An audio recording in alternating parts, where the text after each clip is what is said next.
Sobe para 5 o número de vítimas mortais do acidente ocorrido ontem na Matola. Construções impróprias ameaçam o valor arquitetónico da ilha de Moçambique. Ferroviário da Beira encaixa cerca de 9,5 milhões de meticais com a transferência de Reinildo.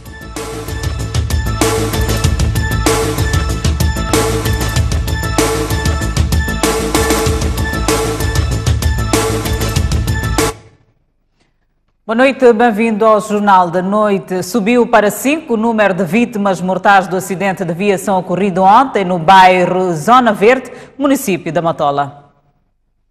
Cerca de uma hora depois do acidente que aconteceu numa paragem no bairro Zona Verde, as 7 vítimas deram entrada no Banco de Socorros do Hospital Central de Maputo. Mas 3 das vítimas foram dadas como mortas logo à entrada e outras 2 morreram durante os cuidados médicos devido à gravidade dos ferimentos. Neste momento, os médicos desdobram-se para salvar os 2 sobreviventes, ainda internados. Um destes continua internado no serviço de cuidados intensivos, ainda com estado grave, pois apresenta traumatismo crânioencefálico grave. O último deu entrada, porém foi identificado como motorista da viatura. Neste momento encontra-se na sala de observações de cirurgia. À entrada deste doente, durante a observação verificou-se que apresentava um traumatismo abdominal fechado. Foi levado imediatamente ao bloco operatório. Durante a cirurgia verificou-se que apresentava ruptura da bexiga. Atualmente continua em observação, porém estado geral, pelo menos hemodinamicamente estável. Ainda durante o fim de semana, o Banco de Socorros da maior unidade sanitária do país atendeu mais de 4 dezenas de vítimas de acidentes de viação. Tirando esse acidente de viação coletivo, tivemos mais 43 casos de acidente de viação, portanto, acidente de viação de casos isolados. Destes, tivemos um doente que foi internado na enfermaria de ortopedia e 3 ficaram internados na enfermaria de cirurgia. Porém, são doentes estáveis, estão para fazer seguimento. Dados do Comando-Geral da PRM indicam que no primeiro semestre deste ano, 769 pessoas morreram vítimas de acidente de viação em todo o país. E os familiares das vítimas mortais do acidente dizem não ter clareza sobre as circunstâncias em que tudo aconteceu. E sobre a responsabilização do automobilista, o processo ainda está em curso. Esta é uma matéria ainda a acompanhar nos nossos serviços noticiosos. Fim de semana sangrento na província de Maputo. Há registro de 7 acidentes de aviação que resultaram na morte de 6 pessoas no local do sinistro. Um dia depois do acidente que vitimou 3 crianças da mesma família, voltamos ao local do sinistro. O que podemos apurar é que esta viatura que se envolveu neste acidente vinha em direção da Zona Verde, seguindo até Congolote. Chegado aqui nesta curva ligeiramente acentuada, e que segundo a polícia este carro vinha a alta velocidade, não conseguiu contornar a curva e o carro precipitou-se até aqui, a esta paragem, que é bastante movimentada, que aliás, até a altura que gravamos esta reportagem, foi possível ver o número relativamente maior de pessoas que embarcam e desembarcam aqui neste local. Ainda há vestígios junto a esta paragem, vemos aqui a árvore que denuncia aqui um choque desta viatura. Na parede é possível também ver ainda algumas manchas de sangue. Há também esta barraca que está o dono a fazer a reposição porque sofreu danos em consequência deste acidente. Um outro dado é que a família destas 3 crianças diz que até o momento ainda não conseguiu identificar a empresa para depois proceder com algum contacto de modo a haver aqui alguma responsabilização, se assim podemos considerar, tendo em conta que este carro que causou este acidente pertence a uma determinada empresa. E o Comando Provincial da PRM Maputo descreve o cenário sombrio do fim de semana. As últimas 72 horas a nível da província de Maputo foram caracterizadas por um número elevado de acidentes de viação, em total 7, sendo 4 despistes e capotamento e 3 atropelamentos carro-peão. Esses acidentes tiveram como consequências graves 6 óbitos. Temos 8 feridos graves, temos 7 danos materiais avultados. Dizer que parte dos automobilistas que se envolveram em acidentes foi detectado um teor elevado de álcool. Um outro acidente de viação ocorreu na última sexta-feira, ainda na autarquia da Matola, precisamente nesta estrada mais conhecida por Estrada de Congolode, que atravessa o bairro com o mesmo nome. Esta viatura que é possível ver na imagem é a viatura que estava a ser conduzida na última sexta-feira por um jovem que veio a alta velocidade junto a esta rodovia. Colheu aqui uma senhora que estava a cuidar do seu cabelo. É possível ver ali assim, junto à mangueira que foi cortada e a parede do muro que depois lavaram para tirar os vestígios de sangue que ali existiam. O que se sabe, segundo testemunhas oculares que não quiseram gravar a entrevista, é que neste local perderam a vida 2 pessoas, o motorista e a senhora que se encontrava sentada aqui, e uma terceira vítima morreu a caminho do hospital. Gaspar Chirina, Amândio Borges, STV. E cerca de 2.000 alunos da escola secundária Maziquera em Gondola ficaram sem aulas devido à histeria coletiva. Aulas paralisadas, viatura do diretor em chamas, computador e outros meios do bloco administrativo vandalizados. Foi este o cenário encontrado pela STV na escola secundária Maziquera em Gondola, provocado por um fenômeno raro que se manifesta em alunos, o qual até então não encontra explicação. Vieram com katana na mão e logo daí então entraram na secretaria e tinha que patufar toda a secretaria. E assim até queimar o carro do senhor diretor, estava na entrada. Isso que a gente vimos aqui assim, todos os alunos acabaram por fugir. Mas quando estavam a queimar, falavam alguma coisa? Eles diziam de que então estamos a pedir para que primeiro falarmos com o senhor diretor. Isso mesmo. E nessa altura onde estava o seu diretor? O diretor estava aí na gabinete, então, e logo já tinha que fechar a porta dele, então, e tentou também fugir da maneira dele. O edil de Gondola, que ano passado, quando assumia funções de diretor distrital de educação, orientou uma cerimônia visando parar com delírios em alunos, fala de maus espíritos que estão a ameaçar o processo de ensino e aprendizagem naquela escola. Temos cerca de 1.800 alunos afetados. Na verdade, é a manifestação dos espíritos, é algo de forma conjunta com o governo distrital. Iremos minimizar através da gestão espiritual daquilo que está a acontecer. Vamos incluir aquilo que são as lideranças tradicionais para minimizarmos aquilo que está a acontecer. Não há condições para o prosseguimento das aulas no período da tarde e vamos ver isso nos próximos dias. E há dinheiro para isso? Vamos ter a contribuição dos pais encarregados de educação e pessoas de boa vontade. Por volta das 13 horas desta segunda-feira, quando a nossa equipa de reportagem chegou no local, a viatura do diretor da escola ainda encontrava-se em chamas. A STV sabe que a equipa dos bombeiros, que vinha para debelar as chamas, foi atacada pelos alunos. Horas depois, o diretor da escola, que havia fugido para local seguro, reapareceu na companhia da presidente da Assembleia Provincial de Manica e outros quadros dos governos provincial e distrital, os quais foram render-se aos supostos maus espíritos, um ritual que não fomos permitidos colher imagens. Delegado do MDM na vila de Alto Moloco, na Zambésia, é hospitalizado devido a lesões contraídas durante o assalto à sua residência. Os malfeitores apoderaram-se apenas de telemóveis e também carteira de documentos da vítima. O delegado do Movimento Democrático de Moçambique, na vila de Alto Moloco, lembra-se de terem sido 4 os homens que, na posse de objetos contundentes, vandalizaram a sua residência e desferiram-lhe fortes golpes no passado dia 4. Primeiro cortaram a energia, deitaram pedra por cima da casa. Ouvi essa barulhada toda, deixa lá ligar para ver o que está se passando aí de fora. Já não havia corrente. Começa a arrombar a porta. Eu, naquela questão de tentar gritar ali à porta, pronto, romperam tudo aquilo ali, partiram a madeira, bateram aqui.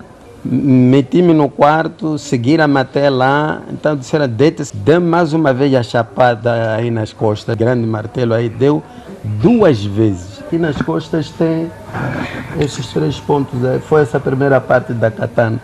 André Manuel, que revelou estar a receber condignamente os tratamentos no Hospital Central de Nampula, mostrou-se indignado com o comportamento dos malfeitores que apenas se apoderaram de uma carteira de documentos e celulares. Se fosse questão de ladroagem, eu penso que nem deixariam até o meio de transporte que tenho ali. Deixaram, viram mesmo, ali dentro eu tenho minha moto. Por enquanto o tratamento médico aqui está sendo bem acompanhado, os homens me receberam bem mesmo. Eu penso que como eles têm aquele lema, o maior valor é a vida, é verdade mesmo, eu concordo com essa expressão aí, de fato. Para além de professor, André Manuel é único membro do MDM na Assembleia Municipal, onde ocupa as funções de vice-presidente da mesa, sendo outros 10 da bancada da Renamo e igual número da Frelimo. Seguimos com outras notícias. O Banco Mundial diz que os atuais requisitos para a abertura de uma conta bancária excluem 50% dos moçambicanos. O diretor desta instituição financeira defende mais reformas no sistema financeiro em Moçambique. Uma missão do Banco Mundial e da Aliança para a Inclusão Financeira encontra-se em Maputo para uma avaliação de médio prazo da Estratégia Nacional de Inclusão Financeira. Estabelece como meta 60% dos moçambicanos com idade adulta com acesso a uma conta bancária até 2022. Mas para o alcance desse desiderato, o diretor do Banco Mundial em Moçambique defendeu a adoção de algumas mudanças. Poderia ser muito eficaz introduzir contas bancárias simples, com menores custos, e reduzir a idade mínima para a abertura de conta bancária, impedir aqueles com menos de 21 anos de ter uma conta bancária, exclui aproximadamente 50% da população moçambicana. Sob o projeto de digitalização das contas, Mark Lunder indicou avanços no processo, cujos primeiros beneficiários já foram identificados. Os primeiros testes com beneficiários do Instituto Nacional de Assistência Social, INAS, devem começar ainda em agosto e contamos chegar em breve a recentes vítimas dos ciclones Idai e Kenneth. Ciente dos desafios na implementação da Estratégia Nacional de Inclusão Financeira, o governador do Banco de Moçambique destacou os resultados já alcançados.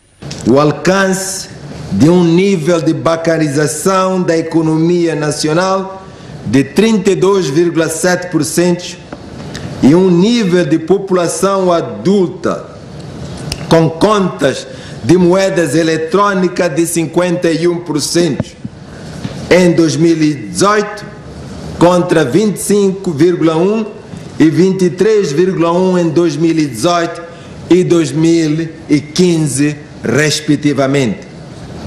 64% dos distritos do país cobertos com pelo menos um ponto de acesso dos serviços financeiros contra 58% em 2015. A missão de avaliação conjunta do Banco Mundial e da Aliança para a Inclusão Financeira terá duração de 3 dias. A Seclican procedeu hoje ao lançamento da primeira versão da Constituição da República nas línguas xangana e emácua. O governo diz que a tradução da Constituição mostra a inclusão e participação do cidadão no processo de desenvolvimento do país.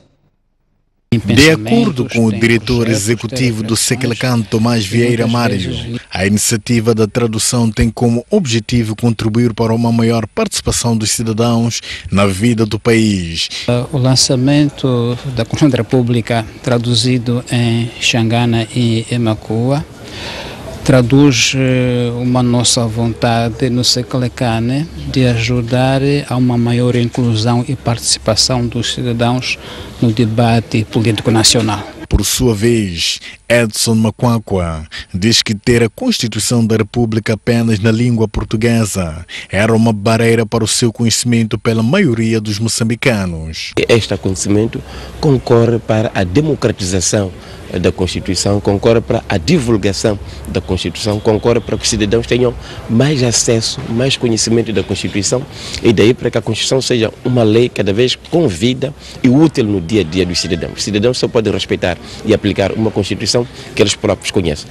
Já o governo, representado pelo ministro da Justiça, Assuntos Constitucionais e Religiosos, garantiu que o executivo continuará a apoiar este tipo de iniciativas. Justifica-se que realmente tenha que sair uma obra desta natureza para garantir realmente a inclusão e não só a afirmação, portanto, da cidadania no processo de desenvolvimento moçambicano. Prevê-se que as obras cheguem a todos os cantos do país. Voltamos às notícias ligadas ao acidente na Matola. Os familiares das vítimas mortais dizem não ter clareza sobre as circunstâncias em que tudo aconteceu e sob a responsabilização do automobilista, o processo ainda está em curso.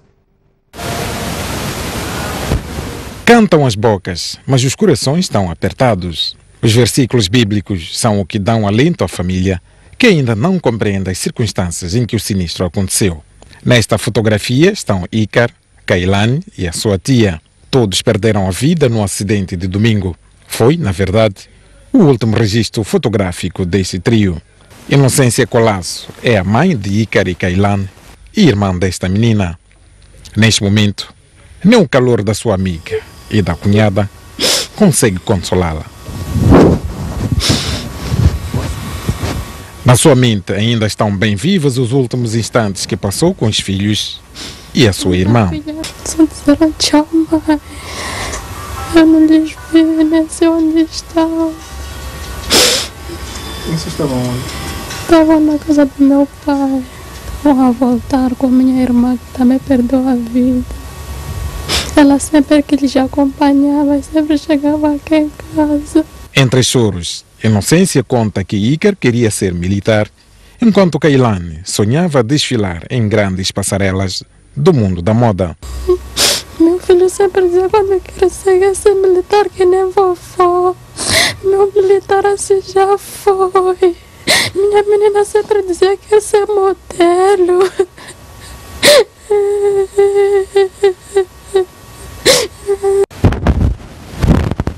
Só que não é apenas a vida da Inocência que perdeu a graça. Félix partilhava quase tudo com Ícar. Pela primeira vez, teve de pegar nesse carrinho e brincar sozinho, porque seu companheiro já se foi. E ele nem tem clareza do que aconteceu. Estão no hospital. A fazer o quê? Estou levando para acordar. Um tio atropelou, logo fugiu. Um tio atropelou, logo fugiu. Na última sexta-feira, os meninos saíram por esta porta, na esperança de que nesta segunda-feira poderiam voltar e ter aulas, como aliás já era o normal no meio de semana. Mas não foi isso que aconteceu e os meninos nunca mais poderão voltar a esta escola. No material escolar dos meninos, os seus traços continuam vivos. Esta foi a última página onde Ícar escreveu. Foi a última quinta-feira. Enquanto isso, a última lição de Kailane foi da disciplina de português e tinha como tema nomes coletivos. E o sol perdeu o encanto também para Alice, colega e amiga de Kailane. Na verdade, Alice perdeu uma companheira de todos os momentos na vida acadêmica. Ela ia para a minha sala lanchar comigo. E agora? Com quem vais lanchar? Sim. Quem também não sabe como recomeçar sem a amiga é a Shaid. Ela conta que a última vez que a viu foi por acaso. Ela vinha para aqui e eu ia para lá. Quando se conheceram, o que aconteceu? Falaram tudo. Nós se cumprimentamos, depois dissemos tchau. Pelos cantos da casa de Ícar e Kailane, ninguém consegue se conter e todos choram. Mas logo depois, limpam as lágrimas e consolam os enlutados. Os corpos de Kailane e Ícar vão enterrar esta terça-feira no cemitério de Muxafuten, uma cerimônia que será antecedida pelo velório. Elton Tsembana, Afonso Chavo, STV. Um património mundial em risco devido a alterações nos últimos tempos. Na ilha de Moçambique, muitas construções não obedecem ao regulamento que obrigam o uso de pedra e cal, para além do respeito pela arquitetura.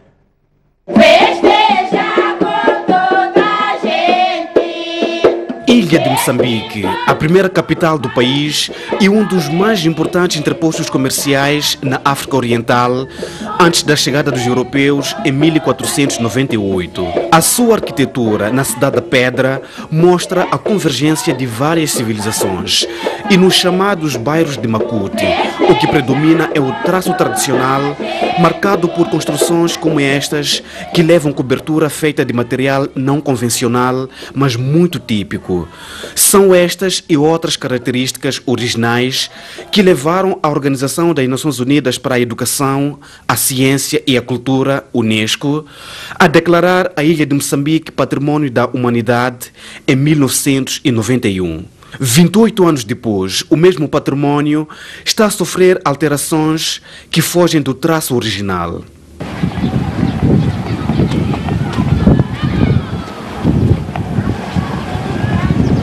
A STV percorreu as ruas da ilha e ouviu especialistas que falam de violações que podem comprometer a reputação deste local histórico. Como arquiteto primeiro e depois como nativo natural da ilha de Moçambique, o que inquieta mais é o desrespeito que tem-se vindo a verificar ultimamente para as questões de conservação do património edificado. Muito mais direcionado para os projetos novos, né? Os projetos em construção, que para a sua aprovação, muitas das vezes, nem o município, nem a Gacim tem feito a gestão, a leitura e o aconselhamento perfeito para conseguirmos manter o traço arquitetônico patrimonial da ilha, né?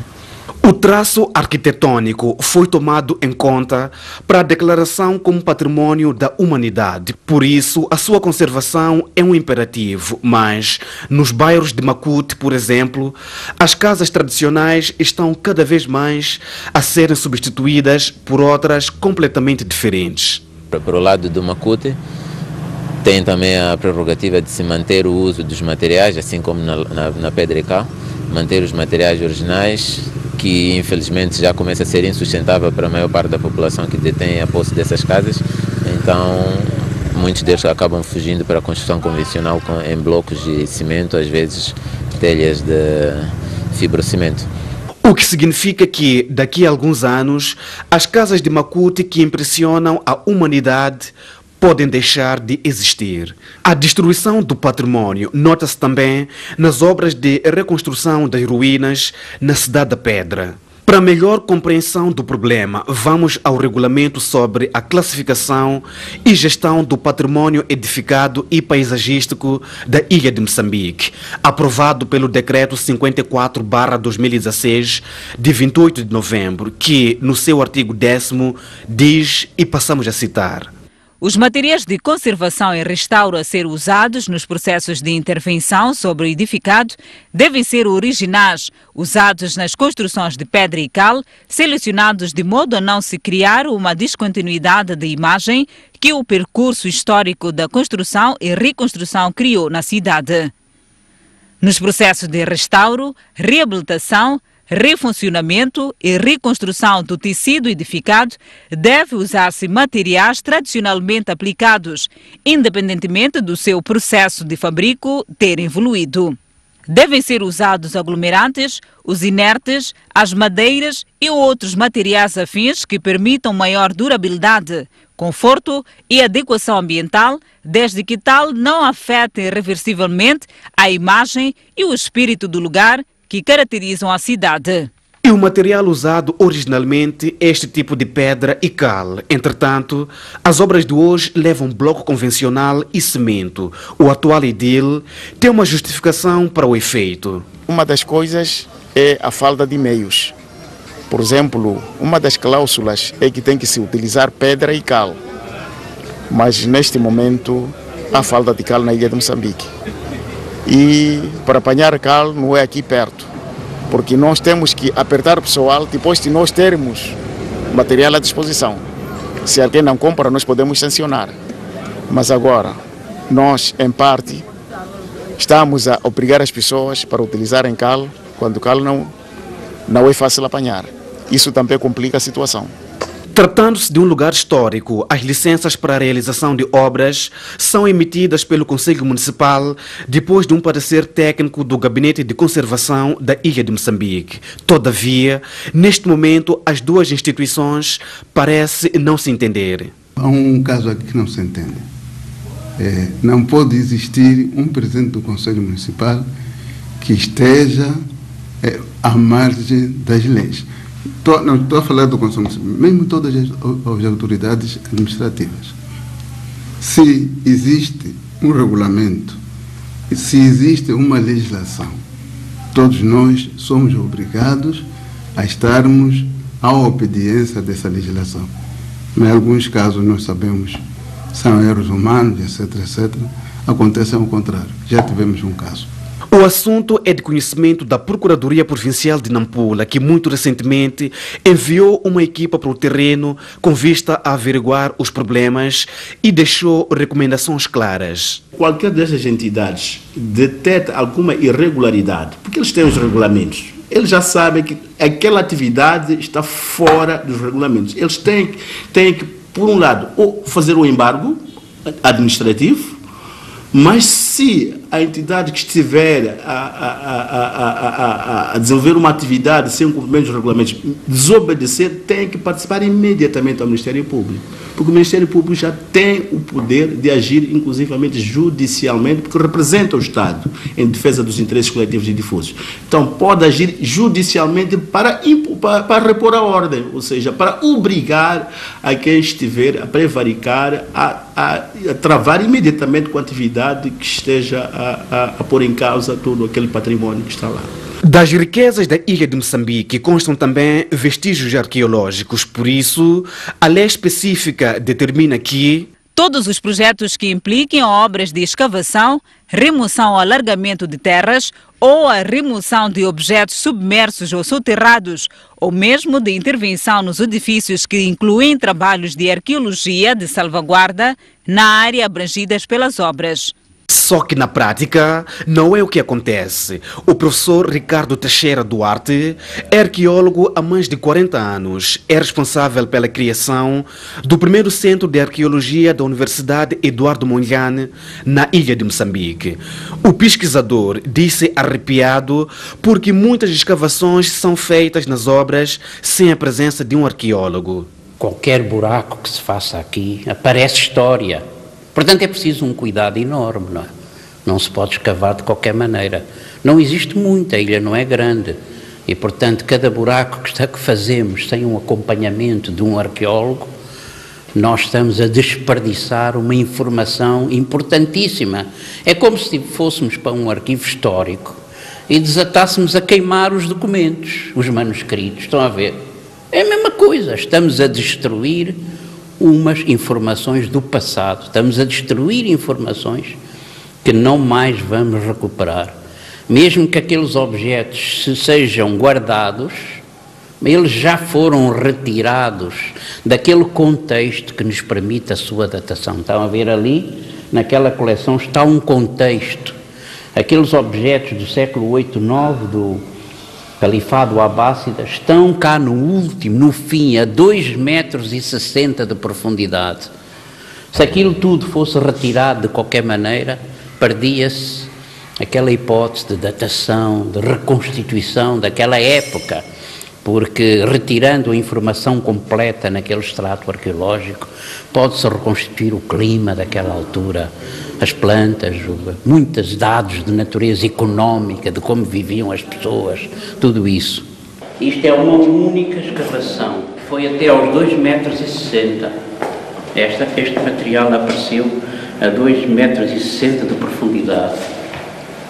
Então demonstra a importância de cada vez que se faz um buraco aqui na ilha, para qualquer coisa que seja, tem que estar lá um arqueólogo forçosamente.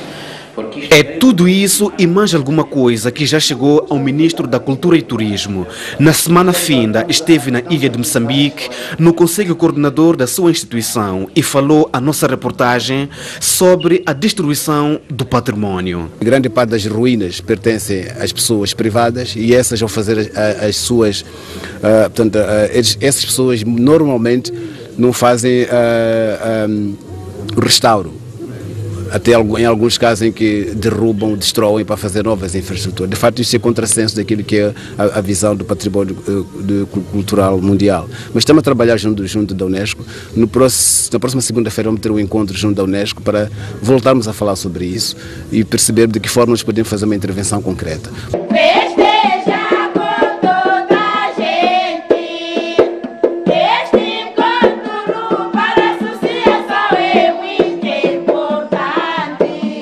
Antes que se perca este património, é preciso uma ação concreta e urgente, pois a ilha de Moçambique faz parte dos 5 destinos turísticos de eleição devido à sua riqueza histórica e cultural. Ilha de Moçambique, um património mundial em risco. Convido-lhe a um breve intervalo, voltamos dentro de instantes. Até já. De volta ao Jornal da Noite, Paulo Portas considera que Moçambique está a atravessar um ciclo positivo de investimentos depois de 2 anos de muitos problemas. Falando no espaço de análise global, Portas comentou ainda o Tratado de Livre Comércio Africano que entra hoje em vigor. O presidente Marcelo, bem antes do final do seu primeiro mandato, tem fechado o círculo das visitas de Estado mais relevantes com os PALOP, países africanos de língua portuguesa. Havia tensões de natureza diferente com Angola e com Moçambique, elas estão superadas. E houve até gestos do presidente Nyusi que são nitidamente inspirados nessa vontade de proteger as relações com Portugal. Depois, Moçambique, eu acho que está a atravessar um ciclo, depois de 2 anos de muitos problemas, está a atravessar um ciclo que é um ciclo tendencialmente positivo do ponto de vista de investimento e de crescimento. Desde que Moçambique deixe claro que honrará, com o devido tempo, os seus compromissos internacionais e que aprendeu a lição de que não se podem esconder dívidas. Desde que consiga conter, como o Presidente está a tentar fazer, as ações de terror em alguma fronteira norte do país. Objetivamente, os investimentos já anunciados em Moçambique internacionais são enormes e estão empresas portuguesas relevantes. Paulo, alguns deles. Como é que devemos integrar isso neste novo tratado desenhado para o continente africano? Eu digo aqui, o futuro começa hoje por uma razão muito simples. Eu tenho imensa esperança numa coisa que hoje entrou oficialmente em vigor, chamado Tratado de Livre Comércio Africano. É uma expressão com a qual nós vamos ter que nos habituar. Notícia extraordinária. O país que estava com o pé atrás, como grande potência que é africana, Nigéria, na última semana saltou para dentro do acordo. Bom sinal. E é extraordinário porque, hoje dito, ainda falta resolver uma série de detalhes, denominações de origem, o calendário do abatimento das tarifas. Mas repare uma coisa, o objetivo é que 90% das tarifas que os países pagam para poder exportar sejam eliminadas. Portanto, vão exportar mais barato. Segundo, a África só tem 20% de comércio entre os países africanos. Depende muito de fora do continente. O objetivo é chegar a 50% de comércio entre os africanos. É uma enorme, boa notícia. Mais de 50 países dos 54 estão entre os quais países de expressão portuguesa, evidentemente, e entrou hoje institucionalmente em vigor, embora haja ainda uma fase para os detalhes que não são irrelevantes. Acompanha toda a análise de Paulo Portas, logo depois do Jornal da Noite. Seguimos com mais notícias. Já são conhecidos 19 candidatos do Partido Frelimo em Sofala para a Assembleia da República. O processo iniciou ontem e só terminou esta segunda-feira. Membros do Comitê Provincial do Partido Frelimo elegeram na madrugada desta segunda-feira os seus candidatos à Assembleia da República e Assembleia Provincial, 19 e 81 respectivamente. Para a Assembleia da República, destaque vai para a entrada do empresário Manuel Ramissane, mais conhecido por Manuelinho, que é o primeiro na lista. O processo de eleição dos candidatos da Frelimo demorou mais de 18 horas, ou seja, iniciou por volta das 9 horas deste domingo e só terminou cerca das 13 horas e 30 minutos. Pela madrugada, o cansaço era visível no meio dos camaradas. No final, Sérgio Pantia, chefe da Brigada Central de Assistência à Província de Sofala, referiu que todos concorreram têm qualidades inegáveis para contribuírem positivamente e representar de forma condigna o seu partido. Mas tínhamos que escolher de acordo com os assentos que existem nesses dois órgãos. Esperamos e temos a certeza disso, que irão honrar o compromisso que receberam dos nossos militantes e também da população de Sofala, que a partir de hoje assumirá o desafio de melhor servir o nosso povo. De seguida, Sérgio Pantia dirigiu-se aos que não foram eleitos. Temos a plena convicção de que poderemos continuar e vamos continuar a contar com a contribuição, a experiência, a determinação, a mobilização e o empenho dos nossos camaradas. No final, pediu a colaboração de todos os membros do seu partido nas eleições de outubro próximo. Dia e noite, faça sol, faça chuva, nós queremos continuar a contar com a colaboração de todos os nossos militantes, porque o povo não pode esperar de outra coisa dos membros da Frelimo. O povo espera pela vitória da Frelimo. E na página internacional, o Irão diz que pode retomar na plenitude o acordo nuclear de 2015. Mas para isso, a Alemanha, Reino Unido e a França teriam de conceder apoio político ao acordo e cumprirem-no à risca. Através do Twitter, o ministro dos Negócios Estrangeiros do Israel, Mohammad Zarif, anunciou que as medidas já tomadas da redução do compromisso para com o acordo nuclear de 2015 são reversíveis. Todos os passos dados pelo Irão podem ser revertidos através da adesão dos 3 países europeus, a Alemanha, Reino Unido e a França. Zarif pediu aos 3 países europeus para pelo menos darem o seu apoio político ao Irão, incluindo na Agência Internacional de Energia Atômica, argumentando que França, Alemanha e Reino Unido não têm qualquer desculpa para se absterem de tomar uma posição política decisiva que mantenha o plano integral do acordo de 2015, enfrentando o unilateralismo dos Estados Unidos, sublinhou o ministro iraniano. Segundo o documento assinado em 2015, o Irão compromete-se a não se dotar da bomba atômica e a limitar drasticamente as suas atividades nucleares em troca de levantamento de sanções internacionais que asfixiavam a sua economia. O primeiro-ministro maltês concordou em transferir os 65 migrantes a bordo do navio humanitário Alan Kurd das águas territoriais da Malta até a um ponto da ilha. No entanto, garante que os migrantes serão imediatamente transferidos para outros países da Europa. O navio pertencente à ONG Alemanha CI não teve autorização para atracar em Malta, mesmo depois de anunciar que 3 pessoas a bordo precisariam de assistência médica urgente. A CI explicou que os 3 migrantes colapsaram devido ao calor. As autoridades maltesas tinham proibido a entrada do navio alemão, mas mesmo após a recusa, a embarcação continuou a dirigir-se para Malta. Isto depois de também ter sido recusada pelas autoridades italianas. Este domingo, as Forças Armadas de Malta também anunciaram ter socorrido um grupo de 58 migrantes a bordo de uma embarcação que naufragava nas suas águas territoriais. Os migrantes foram recolhidos por um navio patrulha. Entretanto, no porto de Lampedusa, uma outra embarcação de salvamento foi confiscada pelas autoridades italianas depois de 41 migrantes terem desembarcado. O veleiro Alex, da Organização Italiana Mediterrânea, foi contra as proibições do ministro do Interior italiano, Matteo Salvini, alegando o estado de emergência a bordo. A embarcação tem capacidade para apenas 18 pessoas. Convido a um breve intervalo, mas antes a previsão do estado do tempo para amanhã. Na zona sul do país, prevê-se uma máxima para Maputo, 29 e 15 de mínima. Inhambane, 26 de máxima, 18 de mínima. Xai-Xai, 26 de máxima, 18 de mínima. Seguimos para a zona centro do país. Beira, 28 de máxima, 17 de mínima. Quilimane, 28 de máxima, 15 de mínima. Chimoio, 25 de máxima, 12 de mínima. Teta, 30 de máxima, 15 de mínima.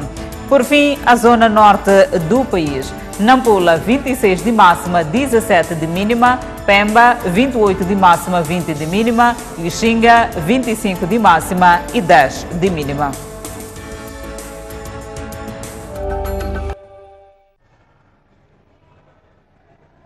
De volta ao Jornal da Noite e com a página desportiva, o Ferroviário da Beira garante que irá encaixar cerca de 138 mil euros com a transferência de Reinildo do futebol português para francês. O presidente do Clube Ferroviário da Beira, Boaventura Mahaf, garantiu neste último fim de semana à STV que a transferência do jogador deste clube, Reinildo Mandava, do futebol português para francês, abriu espaço para os locomotivas angariarem 138.673 euros, correspondentes a cerca de 9 milhões de meticais. O valor, de acordo com o clube, será pago em 3 prestações. A primeira tranche agora em julho, vai ser 46.224 euros. E 15 de julho, próximo ano, serão os outros 46.224 euros. E em 2021, o restante, a terceira transação, ou o terceiro pagamento, que serão os restantes 46 mil euros, 224. O Ferroviário da Beira diz que parte significativa do valor será usado para reabilitar as suas infraestruturas que foram danificadas pelo ciclone Idai em março deste ano. É sabido que o Clube Ferroviário da Beira sofreu devido a esses ciclones. Temos que melhorar um bocadinho as nossas infraestruturas e na altura própria nós vamos decidir como usar esse valor. Seguimos com a página cultural. A banda Jazz Network inaugurou a terceira sessão de Sunset Afro Jazz Network, realizada no Big Brother. A iniciativa juntou várias famílias na tarde deste domingo.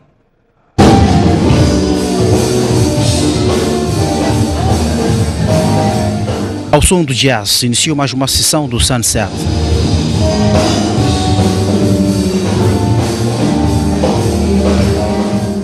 Num ambiente descontraído, quase a lembrar uma festa familiar, os meninos do Jazz Network recorreram ao saxofone, viola e bateria para comover pais e filhos. Afinal, o Sunset Afro Jazz atrai famílias para estarem presentes, para degustar gastronomia moçambicana.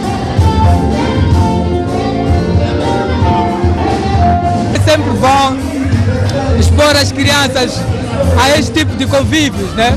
Música de qualidade, gastronomia de qualidade. É porque a música é mesmo de qualidade. O Sunset Afro Jazz Series é sempre um espaço de aprendizagem, inclusive para ex-concorrente do concurso musical Desafio Total. Quanto mais atuações eu for vendo de pessoas diferentes, ajuda-me nas performances, nas ideias, para um dia poder cantar mais vezes, então eu acho que é uma boa coisa. Neste fim de semana, conforme prometido, a coprodução do Big Brother da STV teve muita gastronomia, com pratos típicos de Moçambique e do Brasil. É muito bom para os três chefes este casamento do jazz com a gastronomia moçambicana. O casamento foi tão bom que o chefe Rogério vendeu toda a comida. Foi além daquilo que tínhamos estimado.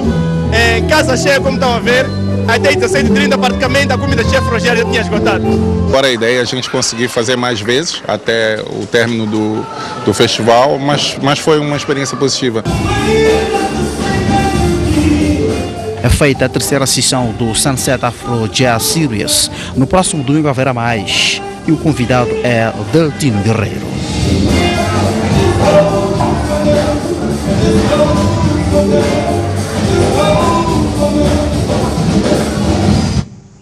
Albino Bié considera que os moçambicanos precisam de se organizar para que possam conquistar novos mercados musicais.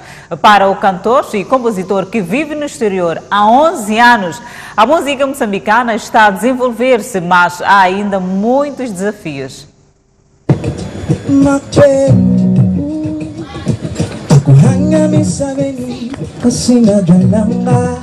Deixou o país há 11 anos para ir viver nos Estados Unidos de América.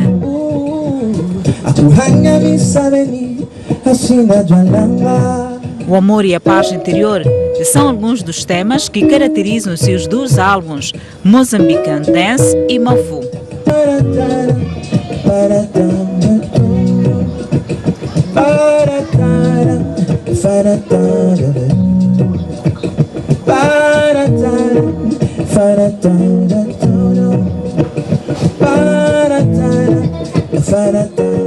Chama-se Albino Mbié e do stage onde vive consegue notar que a música moçambicana está a desenvolver-se.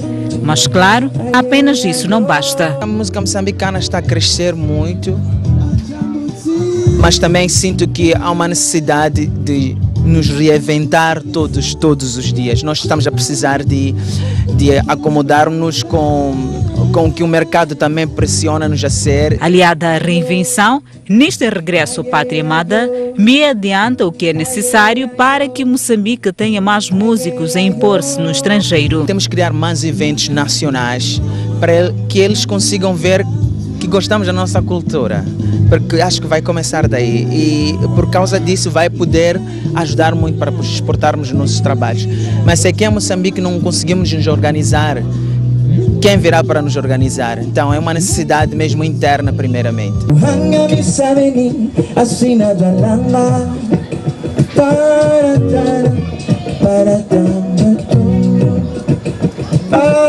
Como é fazer carreira fora do seu país num mercado tão concorrido quanto aqui? Para mim é uma oportunidade, porque a concorrência faz-nos crescer muito. É o que eu tenho vindo a aprender pela minha estadia lá. Então, para mim, cada dia parece um sonho e uma oportunidade muito maior. Albino Mbié foi o músico convidado para o programa Dia do CD, espaço que está mais para promover a música moçambicana e fazer com que o artista e a cultura no geral tenham um sustento. Albino Mbié é guitarrista, cantor, produtor musical, engenheiro de som e empreendedor. Nasceu no bairro Jorge Dimitrov, para muitos Benfica, em Maputo. Com seu primeiro CD, Mozambican Dance, foi prémio World Music nos Estados Unidos da América e com o segundo foi nomeado para o Boston Music Awards ano passado, também nos Estados Unidos.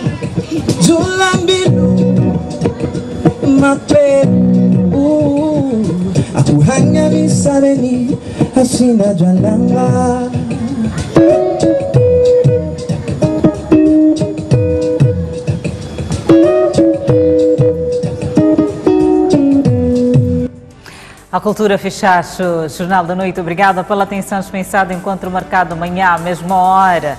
Não esquece, STV Notícias com Noite Informativa daqui a pouco. Boa noite.